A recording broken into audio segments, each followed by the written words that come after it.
Welcome to That's Good Sports. I'm Brandon Perna. Today I'm talking about the Broncos and the NFL draft. Nothing outside the first two rounds, because if I do that, I'd just be lying to you and pretending like I know what the fuck I'm talking about. Before we get to the Broncos draft prospects, I have some breaking news. Mile High Stadium will now offer free Wi-Fi to everyone in the stadium, not just Verizon customers. This is exciting because if you've ever tried to tweet or use any of the social media platforms when a game starts, your chances of getting a signal are as good as Pepsi's chances at creating world peace. The only thing more important than actually watching the Broncos play football when you're at the stadium is making sure everyone who follows you on social media knows how much fun you are having at the game and why they should be jealous. They're stuck at home watching the game in crystal clear HD in a weather-controlled environment with cheap beer at hand and the ability to rub one out at halftime if the game is too stressful. Wait. Why would you go to a game? That's good, Broncos.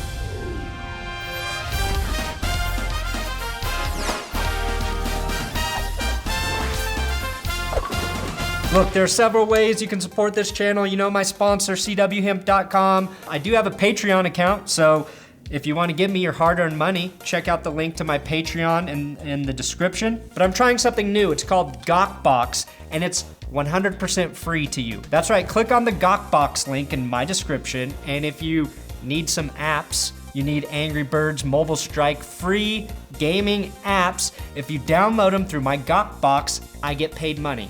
It costs you nothing, but I make money on it somehow. Seems cool, it's new, don't know if it'll work, and maybe I can get rich. As I mentioned in the last episode, the Broncos have been meeting with several college football players this week in preparation for the draft. Today, they're holding a pro day for a handful of players and meeting with Christian McCaffrey. We all know the spawn of Eddie Mack would be a great fit here in Denver. He's a talented football player. The fans already love him, which means even if he sucked, we'd take it easy on him, and his jersey sales would go through the roof. However, with his draft stock supposedly rising, I think the idea of the Broncos trading up to grab him is unwise. I know that's not popular, especially if they have to move to, say, the 10th or 12th spot to pick him. I'd love to see the man who was once just a single sperm sliding through Ed McCaffrey's penis in a Broncos uniform. And he definitely fills some major needs for the Broncos, but trading up for this position is not something teams typically do anymore. If he was a quarterback, sure, that would be a different situation, but giving up multiple picks for a running back / slot receiver is not what you want to do in the first round of the draft. For as good as we all think C-Mac can be, there's a lot of risk taking a player of his size who already carried the ball a shit ton in college, and who had some injury issues last year. If he's there at 20, take him. That's a no-brainer. But moving up for a position that could be addressed later in the draft is not what you want to do. For example, they could select Curtis Samuel from Ohio State, a running back / receiver hybrid like C-Mac, who could fill that slot returner running back reserve role that the Broncos need. Christian McCaffrey may be a very special player, but he's not the only man alive in this draft who can fill some of those needs for the Broncos. There are far more options in this department than, say, at left tackle. Drafting tackles like quarterbacks is a big gamble. To be honest, every draft pick at every position is a goddamn gamble. Last year was probably the best first round for tackles in a decade. Ronnie Stanley, who went to Baltimore at 6, Jack Conklin to Tennessee drafted number 8, and Taylor Decker to the Lions at 16 all turned out to be very smart picks. Every single one of those guys made a strong and immediate impact for their team on the line.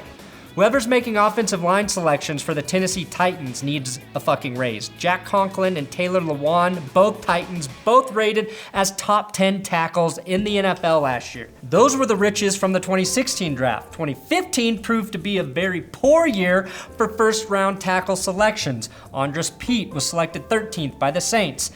Cedric, I'm gonna butcher it, Bowie 21st by the Bengals, and DJ Humphries 24th by the Cardinals, and none of them are dominant tackles in the NFL after 2 seasons. Bowie has been bad. Pete made some progress in his second season, but again, not a noteworthy first round. 2014 was back to bearing some delicious fruits for offensive tackles. Delicious has never been used to describe an offensive lineman until just now. And if linemen were fruit, they'd be the durian fruit, a large, prickly fruit that is known for smelling terrible. But if you crack it open, you just may discover there's a soft, sensitive, tasty treat waiting inside that rugged exterior. 2014 draft. Greg Robinson was regarded as the best lineman in the draft and was picked number 2 overall. And he has been bad for the Rams. Jake Matthews picked at number 6 by Atlanta, decent, but his rookie year was not good. Taylor Lewan went to the Titans, very good at 11. And James Jawan, selected by the Dolphins at 19, has been a pretty decent tackle. So basically, every tackle selected in 2014, except for the consensus number 1 prospect, has been good.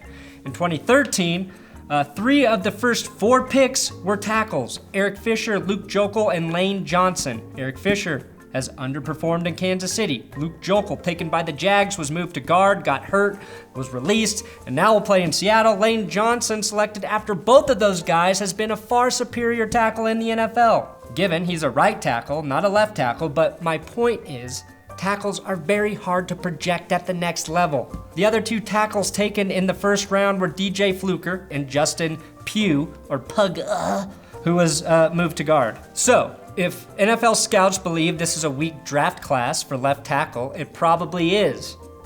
But probably is not. Because these assholes are wrong more often than they are right, which makes me really confused. They say it's a shitty class for linemen, but that makes me think there are probably 2 to 3 Hall of Famers in this draft class. Because every year it seems like the opposite of what they say tends to be true. The problem is, as a player going into the NFL, in order to be successful, almost everything has to go right for you. There are several X factors, and that's why the draft is a crapshoot. This is what really affects the success of a player, unless he's just a legend. Number 1, the team that selects him. Number 2, the system they play in. Number 3, health. You can't be good if you're hurt, and even guys without injury histories can and will get hurt in the NFL. 4, the player's own mental attitude and ability to learn, work, and keep pushing themselves when they discover the NFL is harder than college football. 5, athleticism. 6, the influence of family and friends. 7, how money changes their lives. 8, how they gel with their new teammates. 9, not getting drafted by the Jacksonville Jaguars. You get the point here.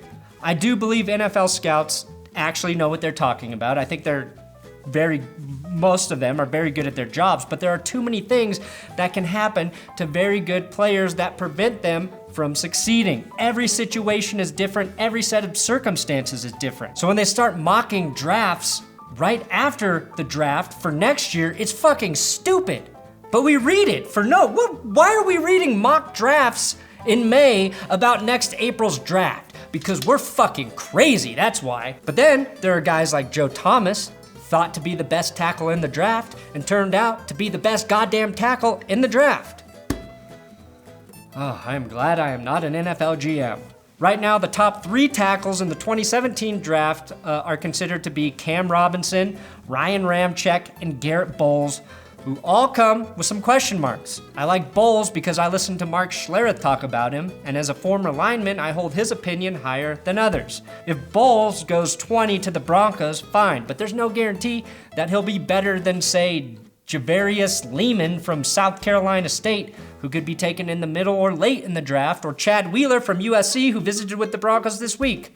Matt Paradis was taken in the 6th round, for fuck's sake. So I don't believe Denver has to take a left tackle at the number 20 spot and should take the best player available there. Now, unless I was extremely high on one of those top 3 tackles, if I were the Broncos, I would select 2 tackles later in the draft.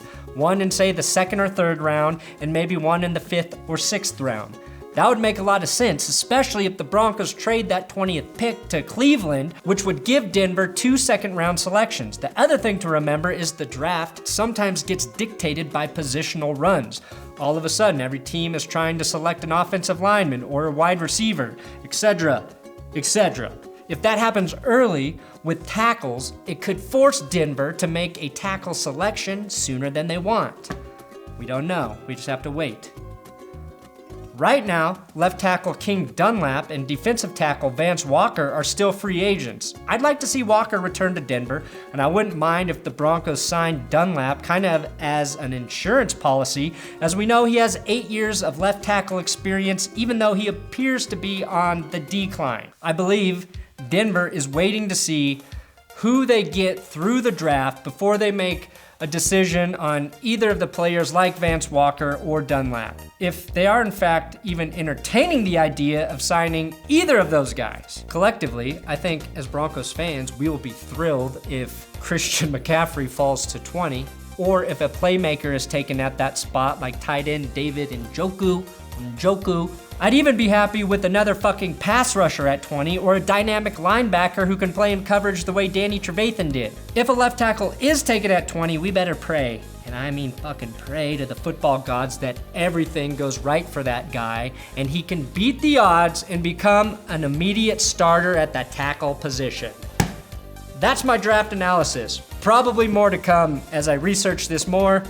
Thanks for watching another episode of That's Good Sports. Subscribe here on YouTube. You gotta sub, share this video. Sharing really is caring, you know? If you care about me, you'll share the fucking video. On Twitter, I'm at Brandon Perna. Instagram, Brandon Perna. If you want that Charlotte's Web hemp oil, go to cwhemp.com. There's a wide selection of hemp oils, even for your pets.